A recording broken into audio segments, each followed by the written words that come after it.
triathlon journey brings all of us sooner or later to our final test, which is the competition.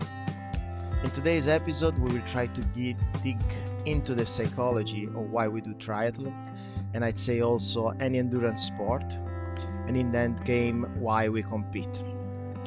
Welcome to Season 2, Episode 9 of our podcast with Coach Joao. Hello, Joe. Hi. Yep. Coach Alessio and Coach Melina and myself, and this is Chat with BR Coaches. So why do we compete? The answer to this question is so individual that I'd like to ask you guys why you started doing triathlons and finally decided to compete. Who wants to ask? We start from the left. Yeah. Okay. For me, it's very easy because I compete since I was a child. I started with swimming when I was 7 years old. And then I competed in high level swimming until 2020. So my entire life is about sport and competition.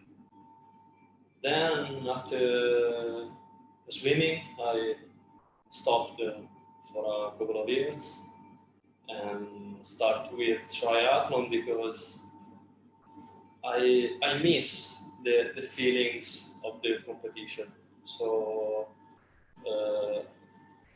I trained and I didn't race, but I don't feel the emotions, the feelings that only race and competition can give.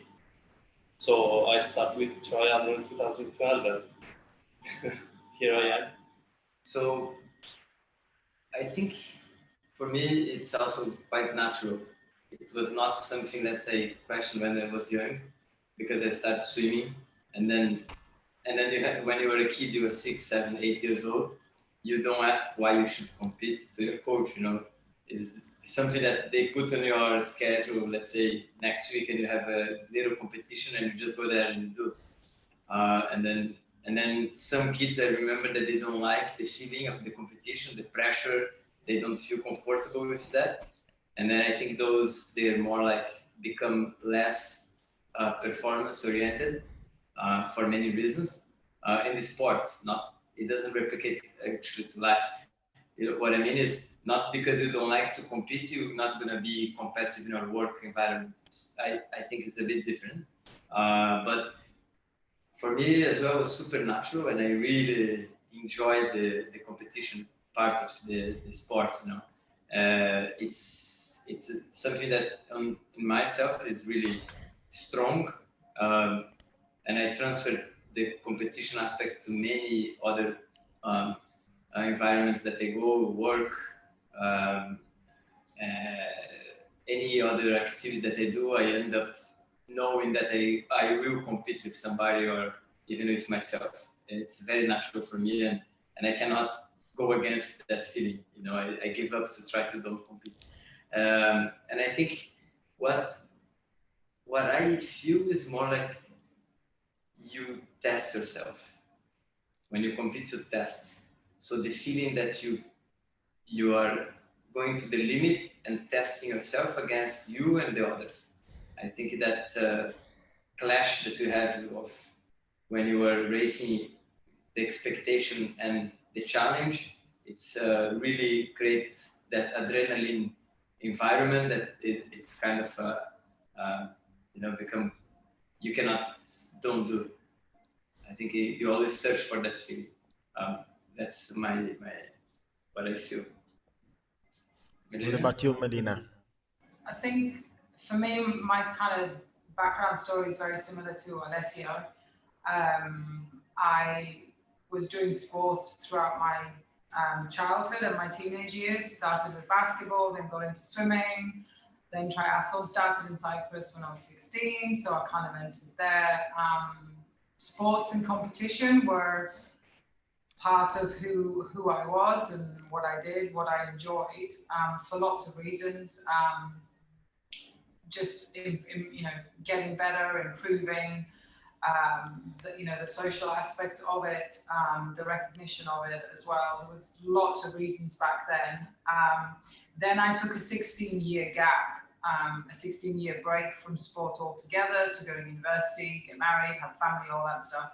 So at the age of 36, the reason for going back into competition was kind of somewhat different. From then, I started just to do fitness for after the birth of my third child, but then suddenly that just didn't seem enough. There didn't seem to be a focus to why I was doing the fitness stuff, and the competition gave me a little bit more focus. Plus, it was also a chance to do something just for me. Suddenly, I wasn't just somebody's mum, but it was just a challenge that I could literally just do for me. So there's two different sides to why I did it when I was younger and why I'm doing it now. That's good. Can I answer as well? You should. Yes. I've been into sport all my life, but competing when I was a child, when I was swimming, I quit competing when I was like 12, 13. So effectively, it was not competition as we know, going to races and going to these events. So until I joined the Air Force, sport was much more, how do you say, teenager sport. You go for a run, you go for a bike, you go for a ride, and adventures, let's say. Then with the Air Force, sport was everywhere, but the competition was much more in work than in sport. Then I started a research, an individual research that brought me different ideas. And the first idea was to be fit to live longer.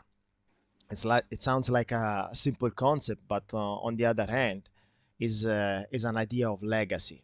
You want to be there for your daughter, you want to be there for her kids, you want to be there for your grandchildren, and so the idea of legacy for me is pretty complete.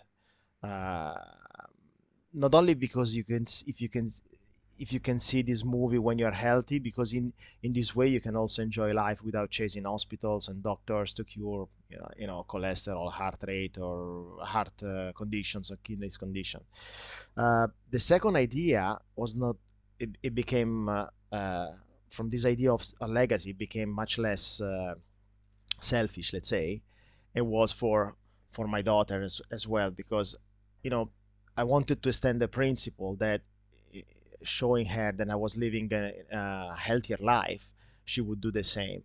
Plus the commitment when you go from A to B, when you decide to do a competition and then you achieve that one, you showing effectively your children that you are doing something and you are achieving something by a daily commitment. And then I transpose sport into life later on. Before it was not like you guys that you start having a little bit more sport in your life. For me, it was a little bit at the end where when I moved the sport into life. Okay, let's take 30 seconds break, and before then that, a BR announcement. On Wednesdays at Sport City running track, we have run with your Olympian. It starts at 5 o'clock. Just get the details from BR Performance Studios at info at bespoke-ride.com. You can get the details on these sessions with Coach Martyn, where we do drills and then we run our sets. 30 seconds break.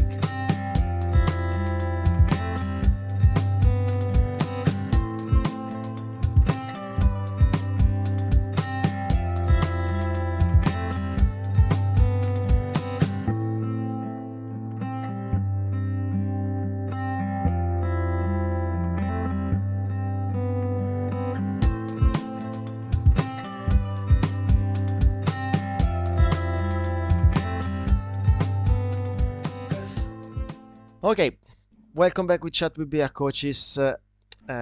We just gave you an insight on why, as coaches, we decided to compete. Should the competition be labeled? Many athletes get caught in the collateral damage, let's say, of marketing, where they register for a branded event, sometimes, not always, but sometimes thinking that that specific event is the competition. While in reality, in my opinion, the competition, which is part of their journey, could be anything that measures what all the training that they've done, they achieve with that training. Okay? Do we need an actual event to compete? Okay. I think, there's three of us here. There's thousands of triathletes in Dubai. You could potentially get thousands of different answers to that question. It's a very individual question. Logically speaking, and just in very simple terms, no, you don't really need an organized event as such. You can just go out and do your own thing. And under COVID, under lockdown, we saw a lot of people, a lot of people do that.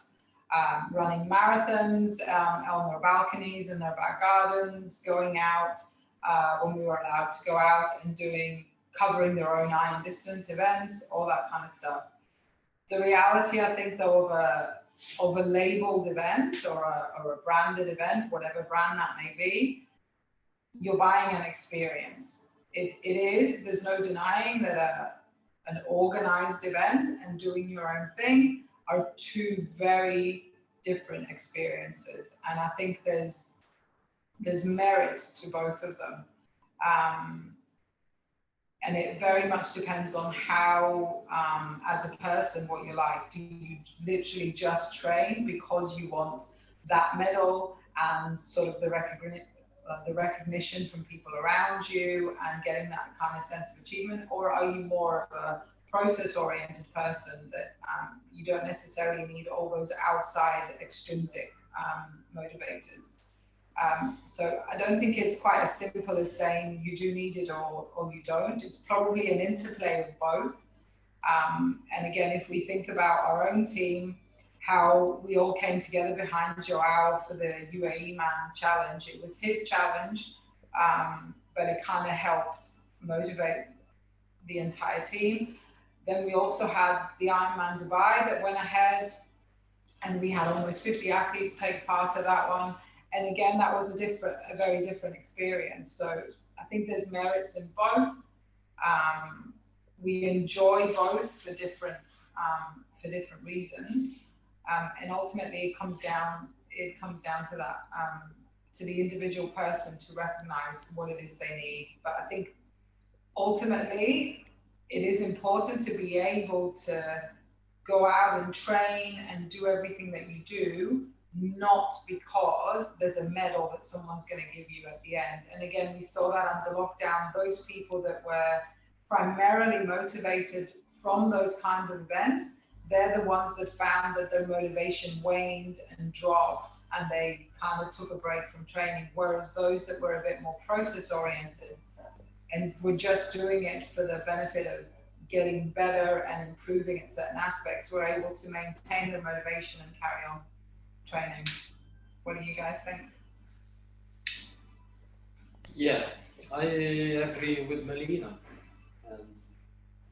More, I think someone of us are excited to start and compete with other thousands of athletes, like long distance Ironman that we used to compete, and then even show who you are and your achievement, and have the finisher medal is something you can take with you for entire life, no?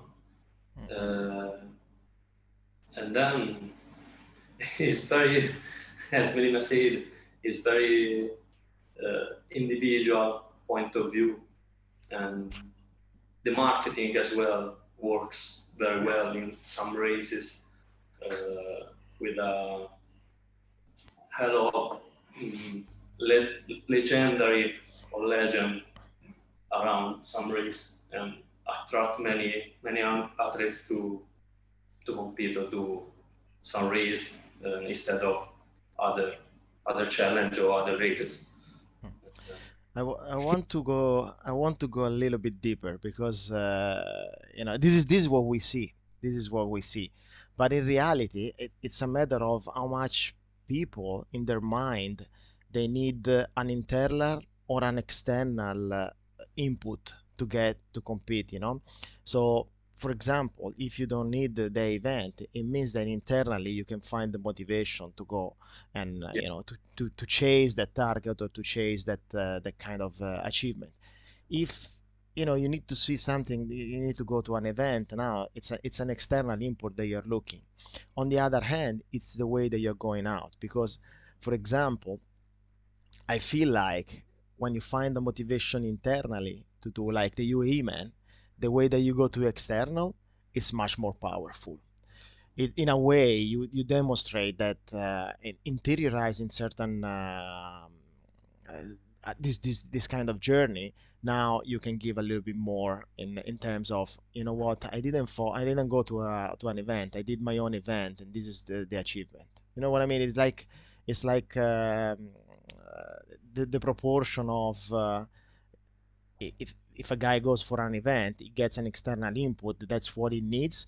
But then when he goes out, because it's an event, the energy that he puts outside, it's a little bit less compared to one that is going internally and then he puts outside. Okay, that's just my opinion. A little bit a little bit esoteric, let's say. For me, there are phases. I think everybody has many different phases in life, and we go into high and lows. And I think the internal motivation to race a very traditional race, or or the internal motivation, because both are actually your inner motivation, right? So you either want to do a race that you're going to become the winner of that race because you want to be named and you want to challenge yourself to be that winner. For example, if you want to race a world championship of some certain brand because you want to test yourself and see where you are against the others. It's also your internal motivation because you want to compare. I think when you race with against everyone else, you can compare easier where you are. For example, when you do something that nobody done before, or you just go out and do any challenge, it's more like you against yourself, and you have to go a little bit deeper on the why you are racing, because you can lose the meaning of the challenge if you don't know the why. Let's say the UAE man was 3 days event that I could stop anytime and nobody would judge, or they would judge, but it's not like I was not doing to be to compare myself with anybody else. It was literally like, can I do this or not? Let me try. So when you race alone or when you create a personal challenge, I think there is, as you said, Tommaso, there is a little bit of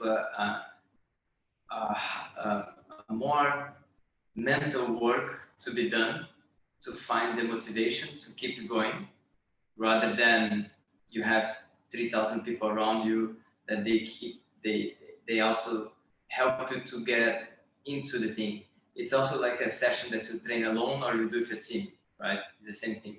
You know that if you do a track session alone, mentally it's going to be harder than having 20, 30 people around you. So the social aspect is very important in this case. And you have loads of people that we don't know them doing crazy challenges, and they never post, they never talk about. They are literally doing for themselves. They don't have Instagram, they don't have Facebook. We're never gonna know about them. You're never gonna hear them, and they are doing crazy things outside, literally because they want to test themselves. And then the other side, you have people doing maybe smaller things, but very loud. So it's about of what they are looking for at the end. What do you think it's because you talked about these challenges that sometimes we see on Instagram or the account, but they haven't been advertised.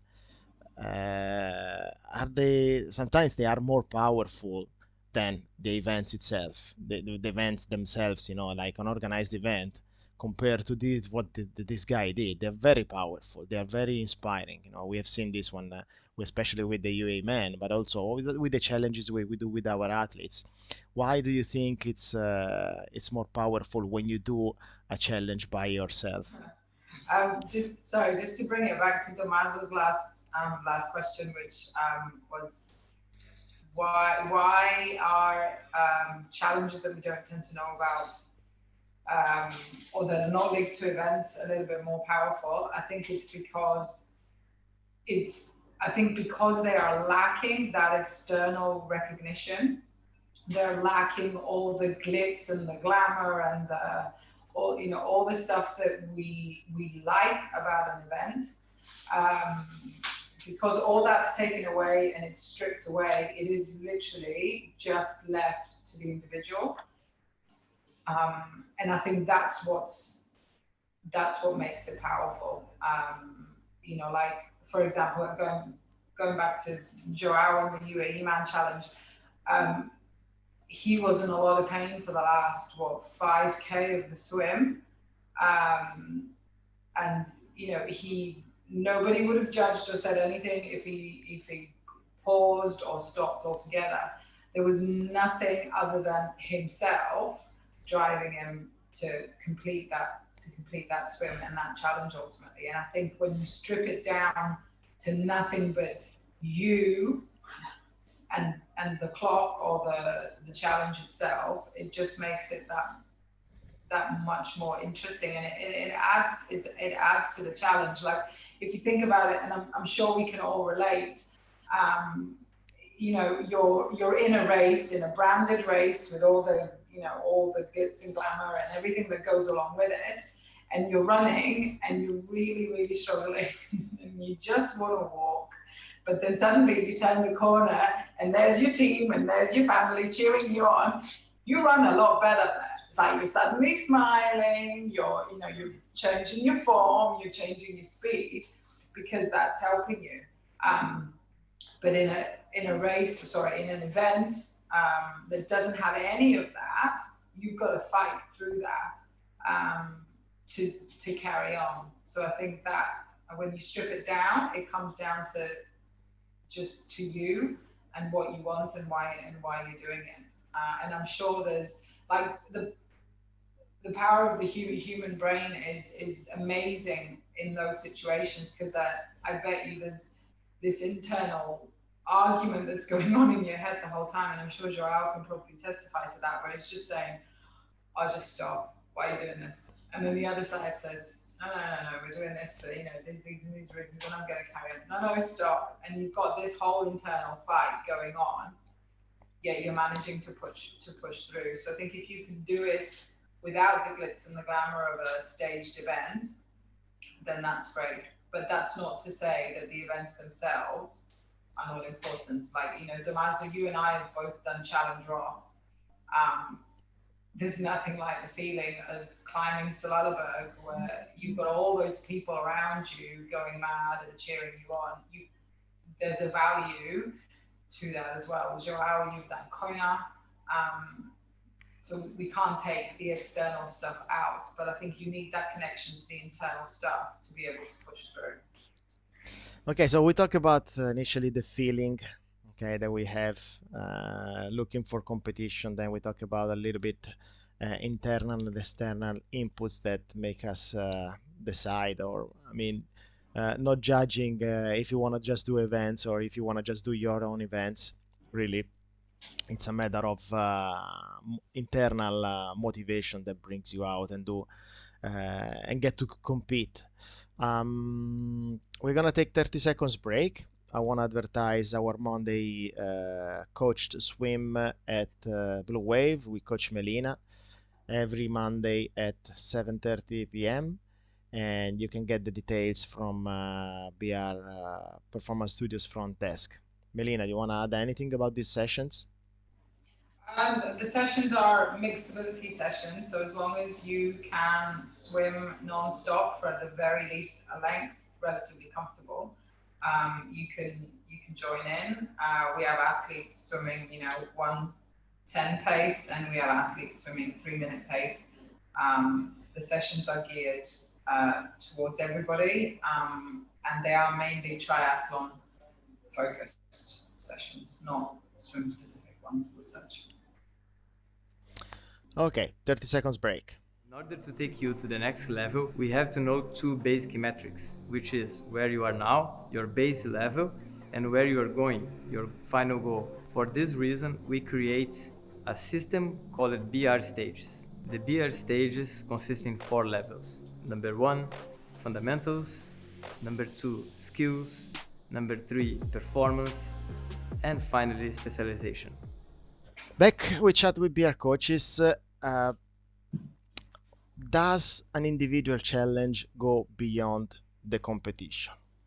So for those who follow BR, they know that we are really keen in creating challenges for our athletes so that they can explore their limits to achieve and to aim to higher and other goals. Now, are these challenges a substitute of the real competitions? Are they more than that? The question here, guys, is if an individual challenge is more valuable for your life than join competitions. So, for example, if you decide that you're gonna do a 20K run in a certain time and you give yourself 16 weeks to prepare, and you do this literally by yourself, or if you decide that you're gonna join a certain half marathon, so which one would be more valuable? And in terms of learning about yourself, if you would be more you running literally against the clock alone in your area, or if you join that certain half marathon, which one would be more valuable for, let's say, which one would benefit more from you as a person, not only as an athlete, but learn from yourself. Here, I think it's very, very, very complicated to define the line between those two things. I think there is a point that you really, really need to get motivated joining races, and probably when you start your journey, you're really gonna need more races to get motivated to do things, because it's really hard to wake up early or to train hard if you don't have a very clear race to go, and there is a little bit of commitment with the payment. You pay that money, you're like, okay, now I need to prepare, so I sign up, I spend money, I need to get prepared. I think that commitment with the money, the payment, is very important at some point in your journey. And then I think when you grow on the sport and you start to really understand what you're doing and why you're doing, and the impact that your preparation cause in the others. People don't realize how much they can motivate others doing. So they think they are doing for themselves, but there are always 100 people watching you, somebody that you don't know, it's looking to your training. Now with Instagram, people are really following each other and trying to motivate themselves. So I think when you start to understand more what the sport play in your life, what's really triggering you to do more, then you most probably at some point need less races to get motivated. And then at some point you go back there to test yourself against the others, to do the extra competition, because of course when you have people against you at the same race, it becomes harder. It becomes a little bit more challenge mentally because you start to compare. But I think my opinion is on that is there is huge value in both situations. I would like to see people at some point doing things for themselves, literally without need to have a race. I think it's very important to get to that level, because you learn a lot from the journey. You know, you go through many phases, and there is a lot of whys. You know, why I'm doing this, why I'm doing that. So you have to go deeper. I think it's very, very helpful for clients and athletes to literally say, I will do this in 8 weeks. And we see pros doing that a lot. You know, I will do 5K faster. I will do full Ironman indoor. So they do that because you learn from the journey, you know, without having the pressure of the competition. You have less stress to perform, but you can learn a lot. So I think there is value in both. And I would like to see people not signing up for races and still training hard. I would like to see that. I think it's very important. I think you see them. You've seen them a lot. At BR, we see them a lot. Yeah, but not as many as I believe we should. Okay, sounds good. I think it comes down to sport maturity a lot, where you know being able to set up a timeline, being able to set up a goal that is measurable, and then to become accountable for that without having an external event. That comes down to maturity. As you said, you want to see it in the future, or you want to see in the journey of sport, but it doesn't happen most of the time. The first time you set up a challenge, most of the time it happens a little bit with maturity, where you're much more body aware. You thinking, okay, yeah, I can do this, and now you set up on that one. What was your you want to say something, Melina? No, just to touch up on what you just said about the maturity thing, I think that's really key actually, and it's something. Obviously, we work primarily with adult. Well, not primarily. We only work with adult athletes.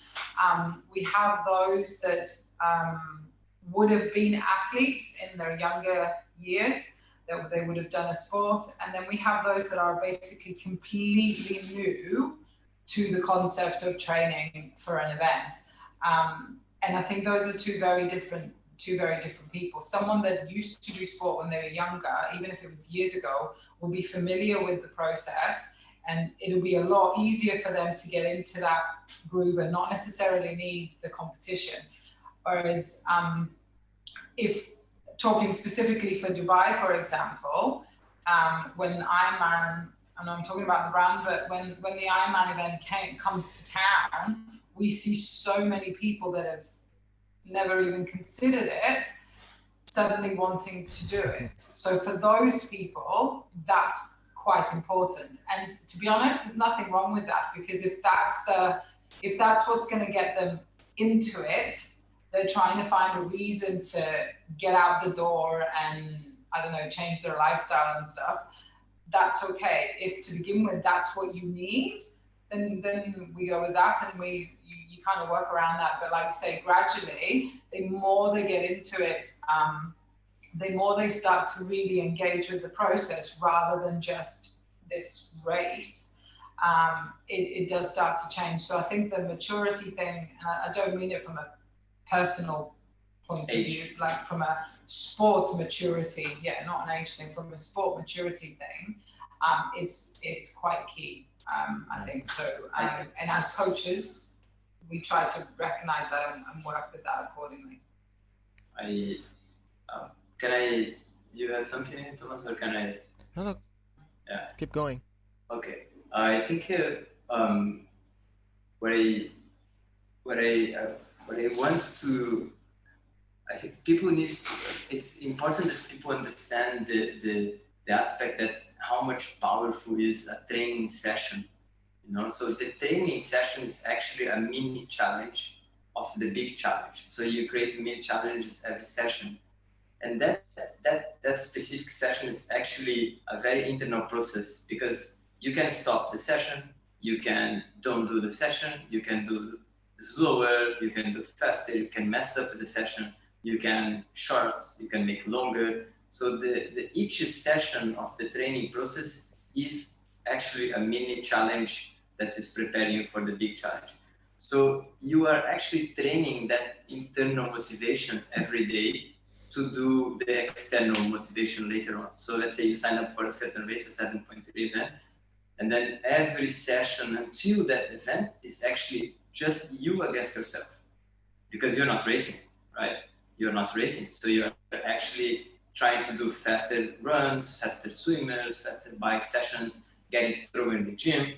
This training process for me, it's the journey itself, and then the race is just one day that it's happened, and we hope that is a good day. It sometimes is not a good day. If you put everything on that day and you don't pay attention to the journey, you're gonna get probably low motivated for the next one, because if you have a bad day on the race day, then what? Everything that you trained before, you didn't learn anything from the process because you were just focusing on that day, right? So for me, I think the biggest learn through the years is that it doesn't matter too much if a certain brand put a race for me, or if the race is gonna happen or not, or if I will be the third or the fifth or the first on the certain race. Because for me, the journey is what I really enjoy more than the race itself. You know, it sounds crazy, but I really enjoy more the mini challenges in the sessions, the see that the body is changing, adapting, the recovery, all of that thing. For me, I feel happy when I see that, you know, and I'm in a good curve now, so it impacts very well my entire life. I feel really good seeing that. On the race, I hope to have a good day, but sometimes it's not in your hands, you know, things can happen. If I put my entire energy on that day and I have 2 flat tires, I'm done. I didn't learn anything from the process. You know, what can I do? So people, that's why I'm saying, people need to understand that the training session is the process itself. That's where you train your motivation, your challenge. That's where you train how much you can push, where you fill the gaps, you know. It's not on the race day. Guys, the race day is the end of the process. It's done. You cannot change anything. Learn how to enjoy the process, and you're gonna see sports in another way. You know, that's the game. We're talking about, do we need the races win or not? No, actually, you are racing every day against yourself. You know, this is, for me, this is a key. I hope people try to change their mindset. You know, and then you don't need to pay 3,000 dirhams for a certain brand to go there and race. You can. You can do it. You can do it. There's no problem with that. We are not that judging, but you know, being accountable for what you do daily in the process, that's the key. And it doesn't come in, one day from the other. It's a long process. I know you guys. I know Melina did many challenges, many competition, you know, individual like the marathon around the backyard. Joao did this UAE man plus other things. Alessio, what was your crazy challenge that was not an event but was just a challenge for yourself? Was there anything that you did? Never done. Oh, Okay, welcome. Welcome. We'll fix that. guys, you need to Suggestions, yeah. Can we have suggestions on what Alessio has to do? come up with a nice challenge for afraid Coach of Alessio. He can do things like 7 days, 10 days race. He's very strong. So Yeah. don't worry. He can swim, he can bike, he can run. No, just play. We're gonna choose. Yes. Okay, quick announcement about the BR fuel station service that we have launched. Basically, we are partnering with sponsor and with Stealth, and basically you guys can order your fuel package that is gonna be delivered to you during Classic Tuesday. We get 30 seconds break and then we come back for the conclusions. Usually when a person is stressed and they're trying to work on healthier habits, and that's what happens to most of us, is we try to work on healthier habits, but we have certain internal stressors that prevent us from developing those good habits. So we start, we get stressed, and then we stop. So my job is to intervene right at the point where they start and where they stop, so they can continue. So I'm giving them the power and the tools to continue to build these healthy habits long term. Okay, we're back with Chat with BR coaches. Just to wrap up, yeah, the episode was long enough. Uh, I know the guys cannot hear me, but I've been drinking a lot of tea lately and chamomile, so that's why the pace of this episode was a little bit more, spiritual and mind instead of talking about, parameters and training. But the important thing that everybody is looking for competition. I think we agree that is feelings. Okay, testing yourself and the feeling that you receive from testing yourself. At some point, it comes down to having an internal motivation to decide to compete, which could be a competition for yourself or could be a competition with others. We are not judging this one here. We're just, thinking out loud, basically, about what people normally do, and how, as coaches, we can help. And in the end, because that's what we do in MBR, how do we help? Let's say. Um, uh, the athletes to find measurable goals. How do we help them in our daily coaching routine? So I think for me, personally as a coach, you have different athletes with very different mindsets. I never found two athletes with the same mindset that the same thing motivate in the same level. You have people that they really need the race to feel motivated, and it has to be a very traditional race because they want to finish that certain race that everybody finished before, and then everybody talk about that race, and that's what triggers their motivation, and they go for it. Some others, they like more something quiet, low profile, maybe more challenging course, maybe more harder environment, because that's what triggers their motivation. So, and then some others, they really prefer to do something more into small community. My friends have this race and I want to do with this 4-3 friends. And I found 2-3 that they do for themselves, like something really extreme and hard, but that's harder to find. If we, as a coach, can understand what is the purpose of that client, that athlete, why he's doing, what he's trying to achieve, and then guide that process with the right feedback and questions, you might find a way to help them to do things that they never expected to do before. So we have athletes swimming 2 kilometers and then build up to 10 kilometers swim. So this kind of things, if you can understand and why the training process goes, I think you can see where are the aspects, which one are the aspects that are gonna trigger their motivation to keep going longer.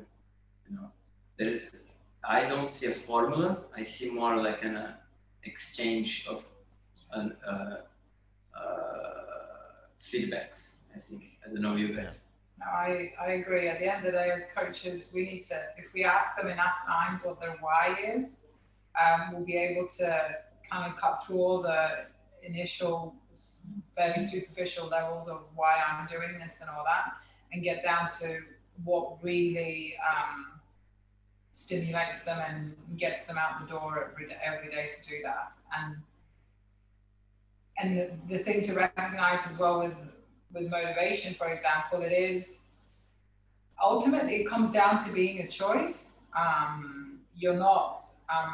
It is fairly intrinsic, but you make the choice to not stay in bed at 4 o'clock in the morning and go out the door. You make a choice to go out and do stuff because you have an overarching goal. But what we have to recognize as well, that whilst your main why might stay the same, your motivation will wane. It will go up and down. You'll have good days, you'll have bad days. So it's hard to say, like Joao said, it's hard to say, this is what I do with this type of athlete, this is what I do with this type of athlete. So it kind of comes down a little bit to the coach-athlete relationship, and the coach, to an extent, being able to read the athlete with the athlete's help and feedback. They need to give us that information so we can adjust accordingly and kind of help them. There might be times when they might need a little bit more of a external boost.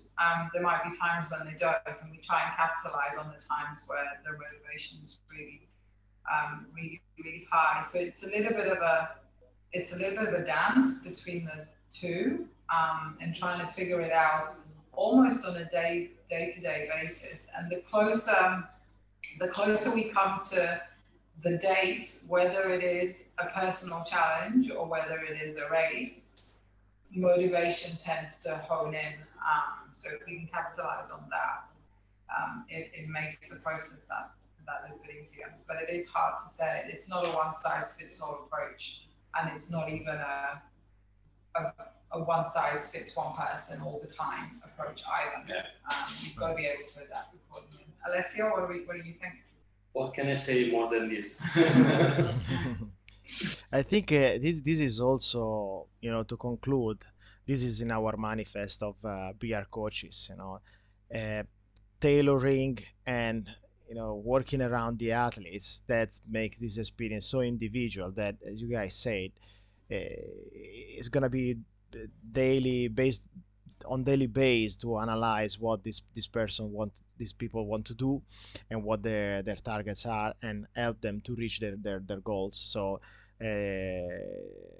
it's an individual journey that we can help tailor, but in the end it's a maturity as well that they earn with the years of training or with the years of life as well.